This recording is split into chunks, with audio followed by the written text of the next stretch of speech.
مشكلة الشخير أثناء النوم أو كده بنسميها بالإنجليش سنورنج. المشكلة ديت بيكون ليها أسباب كتير جدا بتؤدي لحدوث المشكلة. الشخص نفسه اللي بيشخر ليلا بيظهر عليه بعض الأعراض أثناء النهار. عايزين نشوف علاج المشكلة دي، فالفيديو ده إن شاء الله هنلم كل حاجة عن موضوع الشخير أو السنورنج ده، فتابعوا معايا الفيديو للآخر. الأول إيه الميكانيزم بتاع الشخير أو الصوت ده بيطلع إزاي؟ الصوت ده بيطلع نتيجة اهتزاز في الأنسجة المحيطة بمجرى الهواء أثناء التنفس. بالليل ممكن يحصل ارتخاء في العضلات المحيطة بمجرى الهواء، خاصة في الحلق، عضلات سقف الحلق، عضلات اللسان، عضلات الحلق بيحصل ارتخاء في العضلات ديت، وبالتالي بتسبب اهتزاز في الأنسجة ديت. مع دخول وخروج الهواء بيحصل الصوت ده. كمان في بعض الناس ممكن يتوقف التنفس تماما لبعض الثواني، واحيانا ممكن يوصل الموضوع ده لحد دقيقة والحالة ديت بنسميها توقف التنفس الانسدادي اثناء النوم. والموضوع ده بيكون شائع لدى الرجال اكتر من السيدات، واحيانا العامل الوراثي بيلعب دور في الموضوع ده، وكمان التقدم في العمر بيكون ليه سبب في الموضوع ده. طيب هنقول بقى أسباب الشخير. إيه الأسباب اللي ممكن تؤدي لموضوع الشخير؟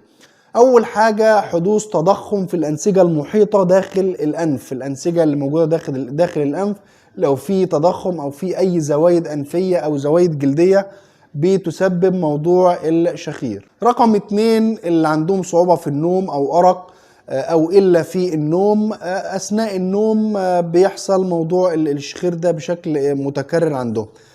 رقم 3 الإرهاق والتعب المستمر أو التعب الشديد أثناء اليوم. الناس اللي بيبذلوا مجهود شديد وتعب وحركة ومجهود بيجوا بالليل دايما تلاحظوا عليهم الشخير بالليل أثناء النوم. رقم 4 حدوث انسداد في مجرى المسالك الهوائية أثناء النوم. أي انسداد في مجرى المسالك الهوائية بيسبب الشخير.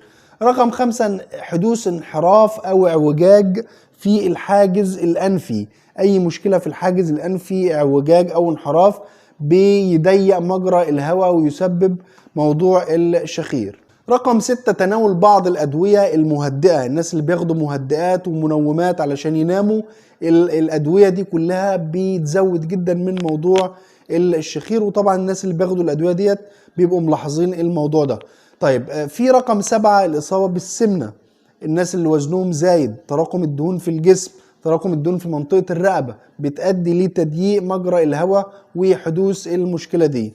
في كمان أي مشاكل صحية بالأنف، التهاب في الجيوب الأنفية، التهاب حادة، وجود زوايد في الأنف أو في الحلق، نزلات البرد، نزلات الإنفلونزا، الإصابة بتضخم في سقف الحلق. أي مشاكل في الجهاز التنفسي العلوي بتؤدي لمشكلة الشخير. رقم 11 النوم على الظهر.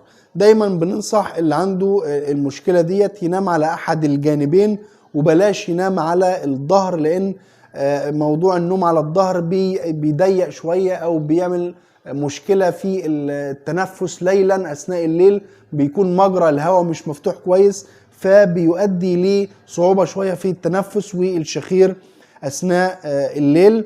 رقم 12 لو في مشاكل في التنفس، ضيق في التنفس، الناس اللي عندهم ربو والناس اللي عندهم ضيق في التنفس برضو بيسبب المشكلة ديت. وكمان رقم 13 أو آخر نقطة التقدم في السن بيؤدي لضعف في عضلات الحلق، وبالتالي بيسبب مشكلة الشخير. الأعراض اللي بتظهر على الشخص اللي عنده المشكلة ديت أثناء النهار بيكون في بعض العلامات كده والأعراض اللي بتدل على إن الشخص ده عنده مشكلة الشخير ليلا. أول حاجة الشعور بالإرهاق والنعاس الزائد أثناء فترة النهار. بيكون أثناء فترة النهار عايز ينام، في ميل للنوم، الإرهاق بشكل متكرر ومستمر أثناء فترة النوم، تعب وإجهاد مستمر، صداع متكرر ما تبقاش عارف سببه إيه، تبقى صاحي من النوم عندك صداع.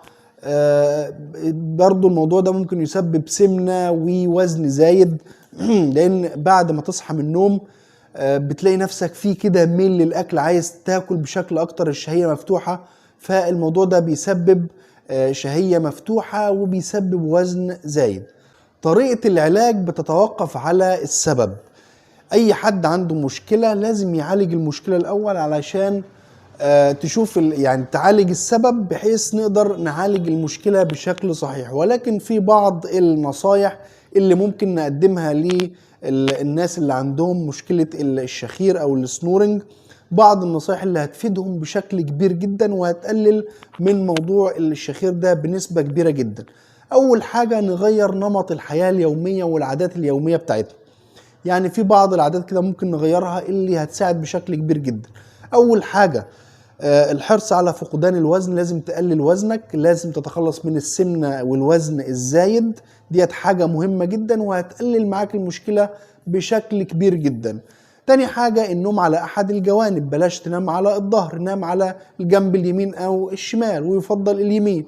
تالت حاجة وانت نايم حاول ترفع الراس بتاع المخدة او حاول ترفع السرير نفسه، يعني خلي السرير نفسه بميل بحيث يكون عالي من تحت الرقبة، هتقلل المشكلة ديت بشكل كبير. رقم 4 حاول تتجنب بعض الأدوية والمنومات والمهدئات اللي هي بتساعدك على النوم، لأنها بتكون سبب رئيسي في حدوث المشكلة ديت. وكمان الكحوليات، يعني بعض الناس اللي بيشربوا كحوليات ملناش دعوة بيهم، ولكن برضو الحاجة دي بتسبب المشكلة دي.